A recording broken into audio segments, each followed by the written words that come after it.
Olá, pessoal, novamente. Estamos aqui hoje com a quinta aula, que vai ser a última aula da disciplina, né? A aula gravada da disciplina de mercado de capitais. Eu tentei condensar mesmo o conteúdo em só 5 aulas, exatamente para vocês não se cansarem tanto, né? Até porque eu sei que é uma disciplina paralela, vocês têm as outras disciplinas, né? E, pessoal, eu vou aqui compartilhar com vocês, né? Hoje nós vamos falar sobre os principais indicadores do mercado financeiro e também vamos falar a respeito é, de uma pequena introdução sobre o que é governança corporativa e como ela influencia no mercado de ações. Então, gente, inicialmente, a gente já falou aqui, né, já foi deixado bem claro para vocês que o mercado financeiro, esse mercado de ações, ele sofre influência interna e externa. E aqui eu vou passar para vocês alguns índices que a gente, enquanto investidor ou mesmo observador do mercado de capitais, a gente tem que levar em consideração. O primeiro índice seria o IGPM. O IGPM seria o Índice Geral de Preços do Mercado. Ele tem alguma coisa a ver com a inflação, né? É cálculo feito da inflação feito pela Fundação Getúlio Vargas. É uma média ponderada de 3 índices. O índice de preço de atacado, que como o nome já diz, vê essa questão atacadista, o IPC, que é o índice de preço ao consumidor, e o INCC, o Índice Nacional de Custo de Construção. Né?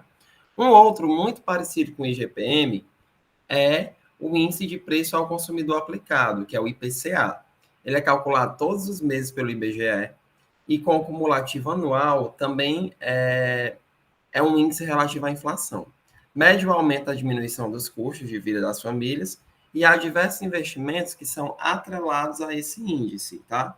Então, gente, para a inflação, você vai ter o IGPM e o IPCA. Professor, qual é o mais comum? Geralmente, gente, o IPCA é bem mais comum, tá? Então, a inflação oficial, considerada pela maior parte dos órgãos, é o IPCA. Lembrando que esse IPCA ele não considera o Brasil como um todo, digamos que ele pega a amostragem de algumas cidades principais, São Paulo, Rio, Recife, Brasília. Ah, então o IPCA, embora ele seja um pouco, como é que eu posso dizer, superficial, ele é utilizado como a medida oficial da inflação. Professor, e como é que se mede a inflação? Um produto que é mais consumido, ele pesa mais nesse índice do que outro? Pesa. Então, por isso, por exemplo, que a gasolina, que é tão consumida, ela pesa tanto no índice da inflação, porque ela é mais consumida. Um produto que é pouco consumido vai ser considerado nesse índice também, mas com uma média ponderada menor. A outra que a gente já falou muito sobre ela é a taxa Selic. A taxa Selic é uma taxa balizadora dos juros, ou seja, quando ela aumenta, consequentemente os juros aumentam. Quando ela diminui, em teoria, os juros diminuem. Mensurando a meta econômica do país. Quando essa taxa aumenta, o preço dos juros de empréstimo, cartão de crédito, financiamento também aumentam. Assim como os rendimentos de renda fixa, né, que agora a Selic está subindo, poupança, CDB, esse tipo de coisa sobe também. E o spread bancário, o lucro dos bancos tende a ficar mais alto quando a Selic é mais alta. O quarto seria a taxa referencial. Essa taxa referencial serve para calcular uma pequena remuneração para a poupança e outros rendimentos de renda fixa. Ela não tem muita relação com o cenário mercadológico. Talvez cada banco tenha uma, entendeu? Mas não é nada assim muito diferente. A quinta seria o índice Bovespa. O índice Bovespa, utilizado no mercado de ações, mede o desempenho médio diário das ações mais negociadas na B3, principal bolsa de valores brasileira. Então, a B3 ela tem inúmeras ações negociadas lá, e o Ibovespa, o índice Ibovespa, ele é uma média dessas ações. Essa média, gente, ela não chega a ser nem a ser diária, ela é por hora. Cada hora de segunda a sexta que você coloca lá no Google índice Bovespa, você vai ver que ele está numa posição diferente. Ele varia durante um dia, né? Então é algo bem volátil. O PIB, que o PIB vocês vão estudar muito lá na economia, é o Produto Interno Bruto, calculado por todos os bens e serviços produzidos em uma determinada região.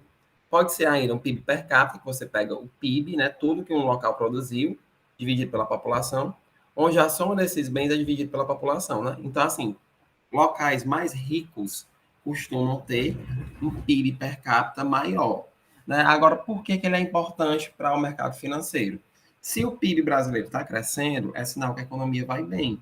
Se o PIB brasileiro está desacelerando ou retraindo, é sinal que a economia vai mal. Tem também, gente, o Produto Nacional Bruto. O Produto Nacional Bruto, ele é parecido com o PIB. Só que o PIB, você considera investimentos, você considera um dinheiro aplicado naquela região. O Produto Nacional Bruto, você considera o dinheiro do país aplicado em outros países.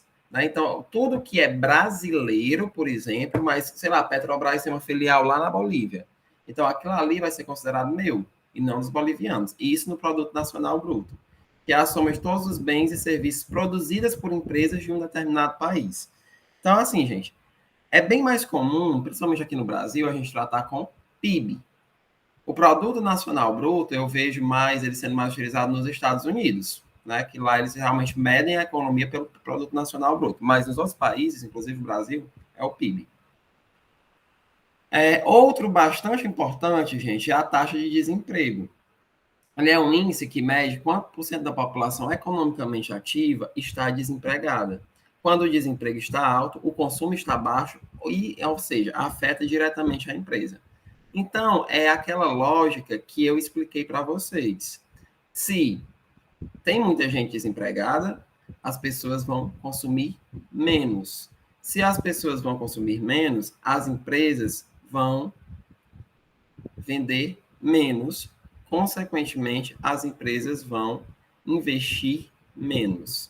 Então, as pessoas devem achar: o desemprego ele é ruim só para o trabalhador. Ele não é ruim para o mercado. Ele não é ruim para o investidor. Ele é, gente. Porque, mais uma vez, eu ressalto: quando as pessoas estão com dinheiro, elas consomem. Quando as pessoas consomem, as empresas lucram. Então, essa é a relação entre a taxa de desemprego e o mercado financeiro. Por isso que é importante o investidor ver a taxa de desemprego e por isso que o desemprego ele afeta tanto a bolsa, o mercado de ações. Outro ponto também seria a balança comercial.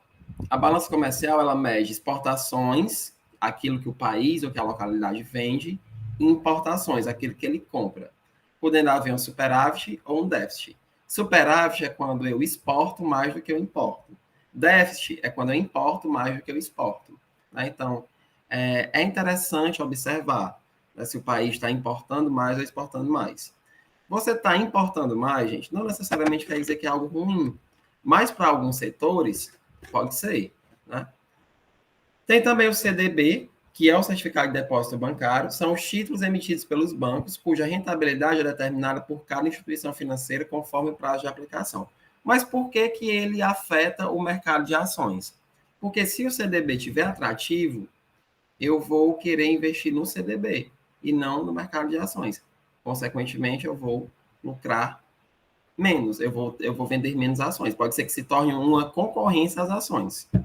O dólar, obviamente, como ele é a principal moeda estrangeira, sua variação causa impactos em todo o planeta, como a gente está vendo, né, gente? Se o dólar está alto, alguns produtos podem ficarem mais caros, como a gente está vendo a gasolina, porque a gasolina é dolarizada. Por que a gasolina é dolarizada? Porque ela é destinada à exportação.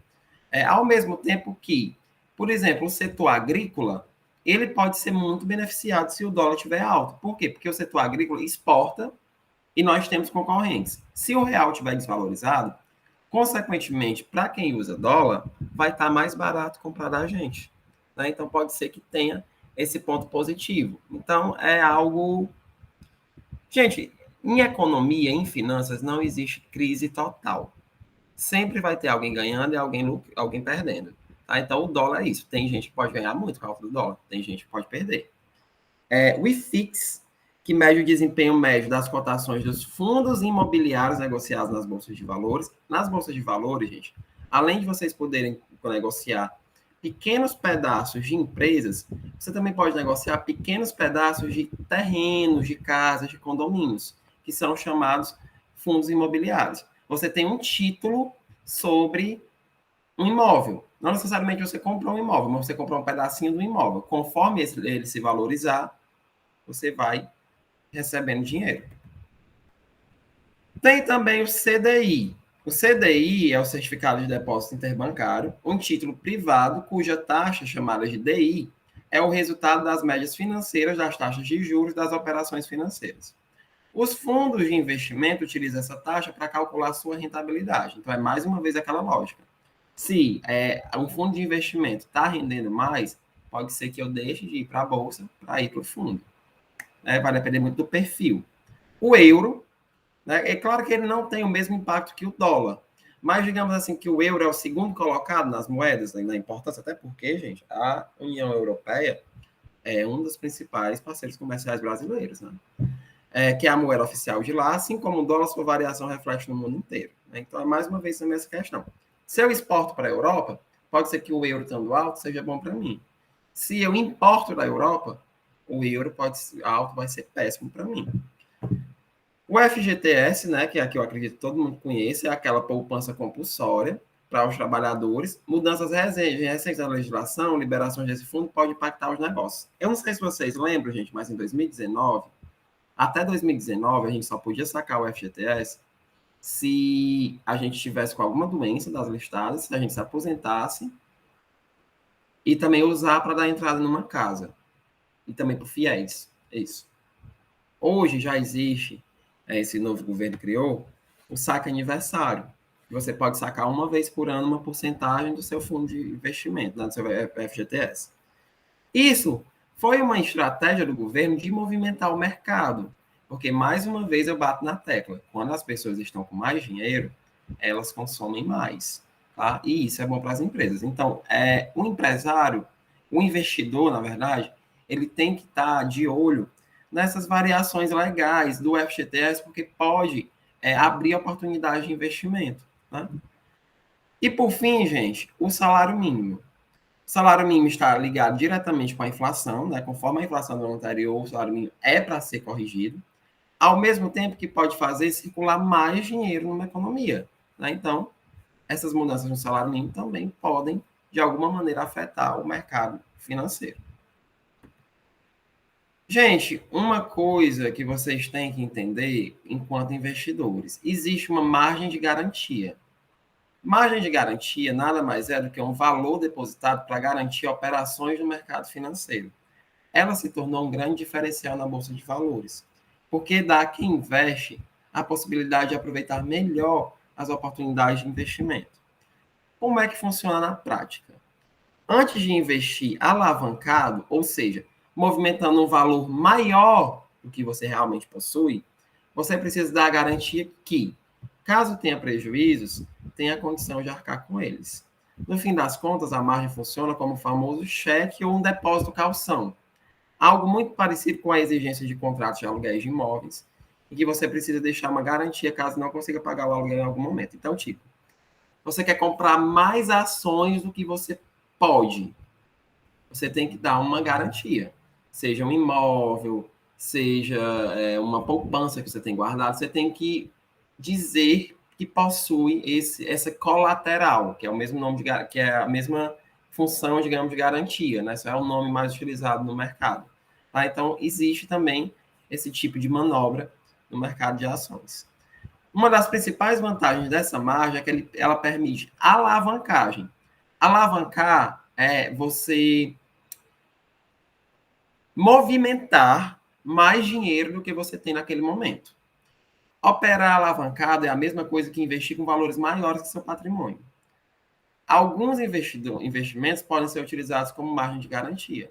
Títulos públicos, né, do Tesouro Direto, as próprias ações, os certificados de depósitos bancários, entre outros.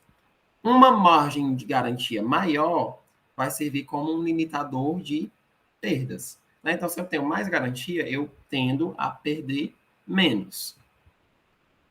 Pronto, gente. Então, o que eu tinha para falar a respeito dos indicadores do mercado financeiro, eu entrei aqui.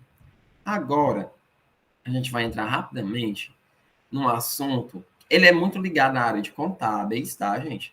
Mas ele afeta diretamente o mercado de ações e ele também passa muito pela administração, que é a governança corporativa. Ao longo do curso, vocês vão se familiarizando mais com a governança corporativa. Então, a governança corporativa, gente, ela é o sistema pelo qual as empresas e demais organizações são dirigidas, monitoradas e incentivadas.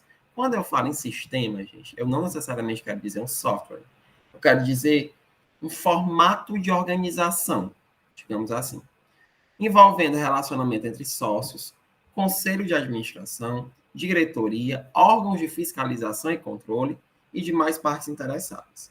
Então, os pilares da governança corporativa são sócios, conselho de administração, gestão, auditoria, conselho fiscal, conduta e conflitos de interesses. E na governança corporativa você vai ter transparência, equidade, prestação de contas e responsabilidade. Então, governança corporativa está muito ligada a controle, a monitoramento do que é feito na empresa e como é feito. Algumas características. O termo inclui o estudo sobre relações entre diversos autores envolvidos, que são os stakeholders. O que são os stakeholders, gente? Stakeholders são pessoas que influenciam ou são influenciadas pelas atividades da empresa. Então, fornecedor, empregado, cliente, sociedade ao entorno, governo, tudo isso são stakeholders. Né? Então, stakeholders quer dizer partes interessadas, é quem de alguma maneira é afetado ou afeta a empresa. E os objetivos pelo qual as empresas se orientam.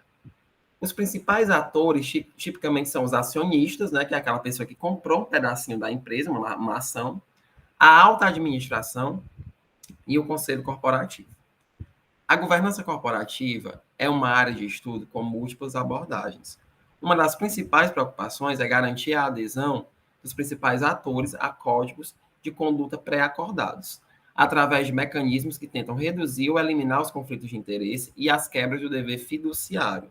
Fiduciário é como se fosse algum tipo de dívida. Assim, o Corporate Governance, ou governo das sociedades, é composto pelo conjunto de mecanismos e regras pelas quais se estabelecem formas de controle da gestão da sociedade de capital aberto, que é aquelas que negociam na bolsa, e onde se incluem instrumentos para monitorização e possibilidade de responsabilização dos gestores pelas suas decisões ou atos de gestão. Então, a governança corporativa, ela coloca o pingo nos is quanto a essas questões de gestão, tá? Como é que surgiu a governança corporativa? Ao longo do século XX, a economia dos diferentes países tornou-se cada vez mais marcada pela integração ao dinamismo do comércio internacional, né, que é efeito da globalização. Assim como também pela expansão das transações financeiras em escala global. Já agora, no século XXI, o tema tornou-se ainda mais relevante. Por quê? Devido a escândalos corporativos envolvendo as empresas norte-americanas, desencadeando discussões sobre a divulgação e demonstração financeira e o papel das empresas de auditoria. Então, só aqui uma breve linha do tempo. Na década de 20, se popularizou o modelo de propriedade diversa, que basicamente, gente, é o mercado de ações. Eu tenho vários acionistas, eu tenho várias pessoas como sócios, até pessoas que eu não conheço, né? Porque era uma necessidade da época, que as empresas estavam crescendo, né? Em 76, surgiu uma teoria da Contábeis, eu não vou me aprofundar tanto, porque é muito contábeis isso aqui, que é a teoria da agência, que é a noção do problema de agência. O que é o problema de agência? Eu tenho o dono e eu tenho o gestor. O gestor tem um interesse, o dono tem outro. Esse é o problema de agência. Um vai defender o interesse do gestor, outro do dono.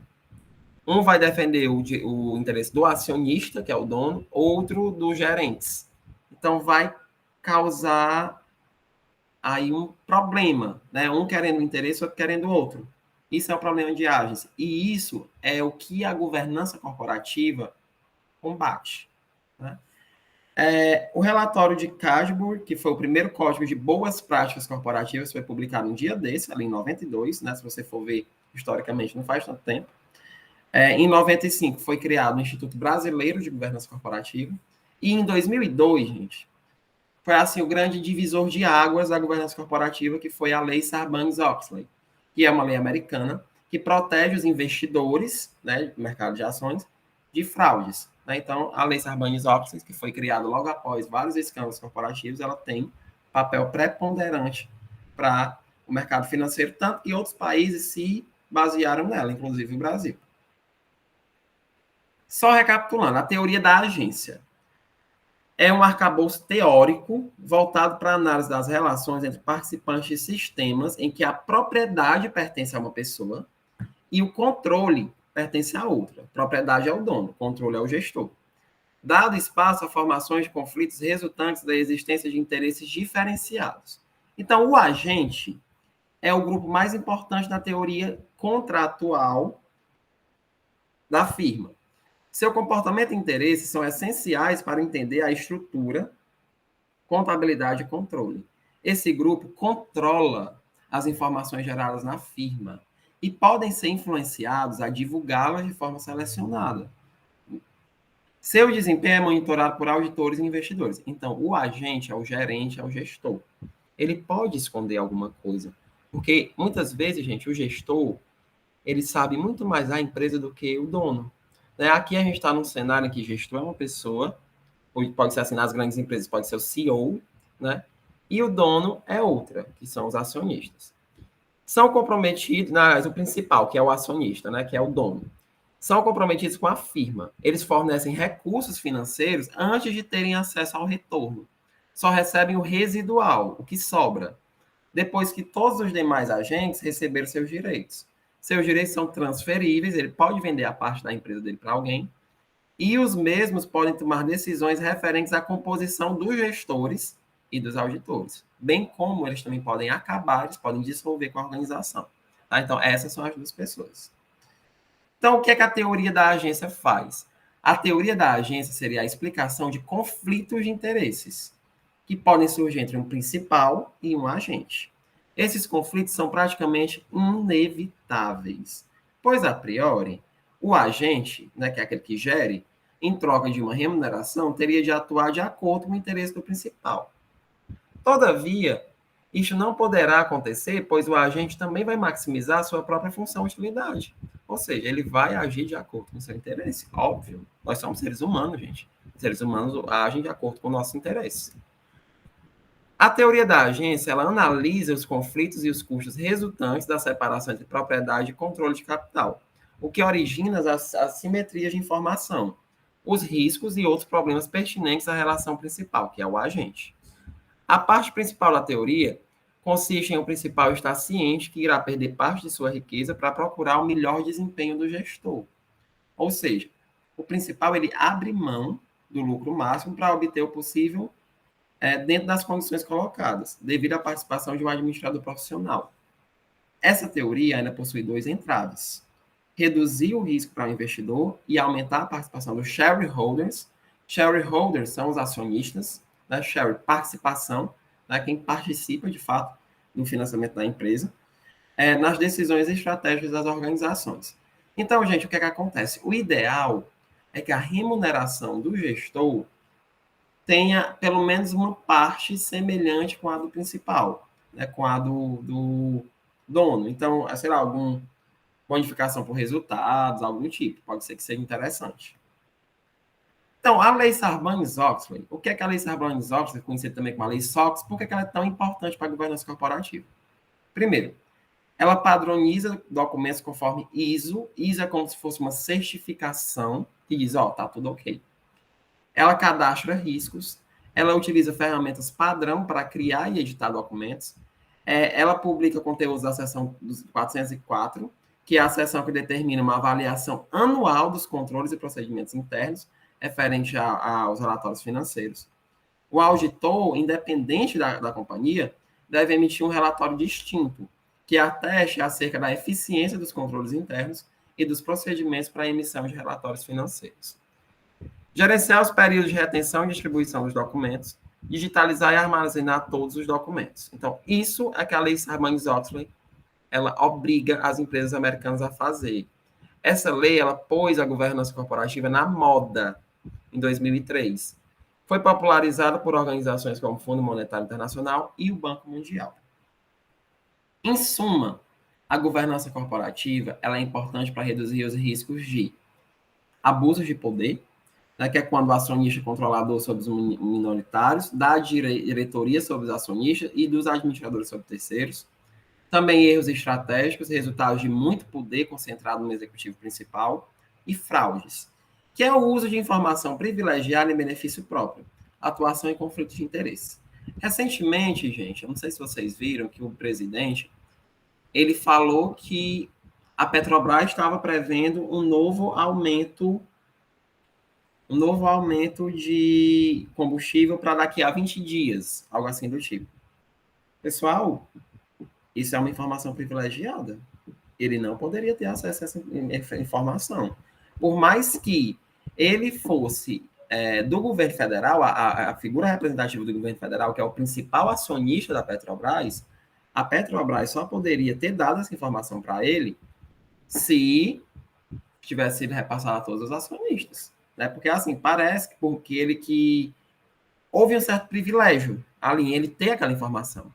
Inclusive, eu vi várias autoridades da área de governança corporativa, da área de administração, finanças, pedindo um posicionamento da CVM, né, que é o Conselho de Valores Imobiliários, que é ele que fiscaliza isso.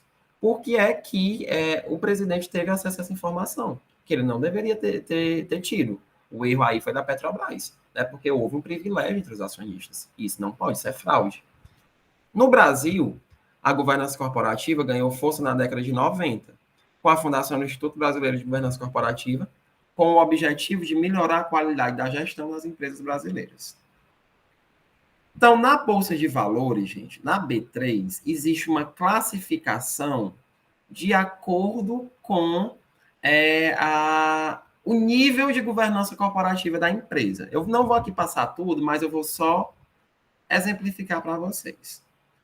Existe o nível tradicional, Bovespa+, nível 1, nível 2 e novo mercado. O nível tradicional é aquela empresa que tem o básico de governança corporativa. Né? Então, ela não vai ter tanta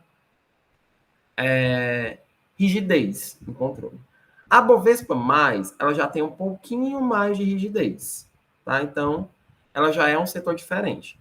O nível 1 de governança corporativa, ela já tem mais rigidez do que a Bovespa, mais do que o tradicional. Mesma lógica, o nível 2. E o novo mercado, gente, ele já é característico de empresas que são muito bem delimitadas essa questão de governança corporativa. A história da Bolsa mostra que as empresas classificadas como novo mercado, elas possuem um rendimento maior do que as outras empresas na Bolsa de Valores. Então, a Bovespa ela possui alguns índices que visam medir o desempenho das empresas com boa governança corporativa. O IGC, esse IGC, ele mede o desempenho das ações só de empresas que foram do novo mercado ou do nível 1 ou do nível 2, que são bons níveis de governança. O IGCT, que é o Índice de Governança Corporativa Trader, compostas por empresas integrantes do IGC que atendam a alguns critérios de liquidez em suas ações, né? Então, que sejam fáceis de ser vendidas. Tem o IGCMM, que é só do novo mercado, é só mesmo a nata da governança corporativa, as empresas que fazem a melhor governança corporativa. Tem o Tag Alone, que é um mecanismo de proteção a acionistas minoritários de uma companhia que garante a eles o direito de deixar uma sociedade caso o controle da companhia seja adquirido por um investidor que até então não fazia parte da mesma, tá? E também, gente, existe o índice de ações com tag alone diferenciado, que são o índice de empresas que possuem essa possibilidade de dissolução da ação caso alguém compre uma boa parte dela. Então, ele mede o desempenho de uma carteira teórica compostas por ações de empresas que oferecem melhores condições às ações minoritárias, são aqueles ações pequenos, no caso de alienação do controle. Por exemplo, considera todas as ações em que a empresa consegue tag alone superior a 80% em relação ao preço obtido pelo controlador, no caso de alienação de controle. Então, você tem aqui uma empresa, ela tem vários sócios, aí chega um sócio e compra 80% da empresa. O mecanismo de tag alone permite que os pequenos sócios que têm ali R$ 100 investido na empresa, deixem a empresa sem maiores dificuldades. E existe um índice que calcula as empresas, o desempenho das empresas que possuem esse tipo de mecanismo. Pessoal, mas eu falei que as empresas do novo mercado, essas empresas de governança corporativa, elas têm um desempenho melhor na bolsa. Eu vou colocar em formato de fórum para vocês. Por quê? Eu quero que vocês pesquisem, que vocês discutam por que, que essas empresas que têm melhores governança corporativa, elas têm um desempenho melhor na Bolsa de Valores. A opinião de vocês conta. Então, vamos discutir sobre isso. E é isso, pessoal. Então, sendo assim, a gente encerra as aulas da disciplina aqui. Qualquer dúvida, vocês podem encaminhar para o meu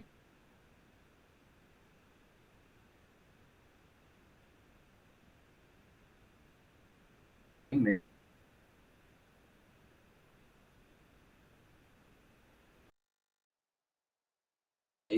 né, que vocês já sabem qual é.